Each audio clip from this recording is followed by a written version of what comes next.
২০০১ সালের ৭ সেপ্টেম্বর মুক্তি পায় বলিউডের সাড়া জাগানো সিনেমার নায়ক এইচ শঙ্কর পরিচালিত সিনেমাটির নাম ভূমিকায় অভিনয় করেন অনিল কাপুর। তার সহশিল্পী ছিলেন রানী মুখার্জি।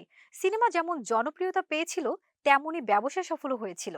এতে অনিল কাপুরের অভিনয় শৈলী এখনো দর্শকদের মনে দাগ কেটে আছে। নায়ক ভক্তদের জন্য নতুন খবর চাউর হয়েছে বলিউডে।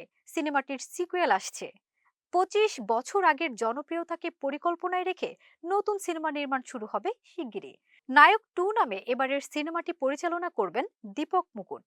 সহ প্রযোজনা হিসেবে থাকছেন অনিল কাপুর নিজেই। সিনেমার প্রধান চরিত্রে কে অভিনয় করছেন তা এখনো প্রকাশ করেনি প্রযোজনা সংস্থা।